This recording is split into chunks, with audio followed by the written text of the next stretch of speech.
అంటే రాజకీయాలకు సంబంధం లేకుండా చంద్రబాబు గారి సతీమణిని అలాగా హెరిటేజ్ బ్యాటరీలో పాలు పితుకుంటున్నారని వాళ్ళకి తెలిసింది ఏంటి అంటే ఇట్లా పర్సనల్ అటాక్స్ చేయటము, మానసికంగా కృంగదీయాలి అనుకోవటం అనేవి ఫస్ట్ నుంచి వీళ్ళు చేస్తున్న పని.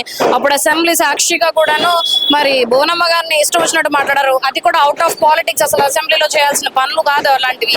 ఇప్పుడు వాళ్ళకు ఉన్నది అదొక్కటే పాయింట్ అన్నమాట. కానీ వీళ్ళ పిల్లల్ని కానీ వీళ్ళ కొడుకులు కానీ వీళ్ళ భర్తల్ని కానీ తీసుకొస్తే మాత్రం వీళ్ళు అసలు ఏమాత్రం తట్టుకోలేరు. వీళ్ళ పిల్లల్ని తీసుకొచ్చినా కూడా ఎదుటోళ్ళ మీద నిందలు వేసేయచ్చు. రోజా గారి విమర్శిస్తూ సనాతన ధర్మాన్ని కాపాడుతాను అని చెప్పి బెళ్లప్పులు కొట్టుకున్న డిప్యూటీ సీఎం ఎక్కడికి వెళ్ళిపోయాడు, తన భార్య ఎక్కడికి వెళ్ళిపోయింది, వీళ్ళెందుకు ఉగాది పురస్కారాలు చేసుకోలేదని విమర్శిస్తున్నారు. దీని గురించి మీరేమంటారు? అదే మన ఇంట్లో జరిగే వాటికన్నా కానీ పొరుగింట్లో జరిగే వాటి మీద ధ్యాస ఎక్కువ ఉంటుందంట. సో రోజాకి ఏంటంటే ఈవిడ గారు మరి ప్రెస్ ముందుకు వచ్చి ఆవదాన మాట్లాడింది కదా, మరి ఈవిడ ఎవరితో పూజలు చేసి వచ్చింది అది చెప్పొచ్చు కదా ముందు. మరి బయటికి ఎందుకు వచ్చింది?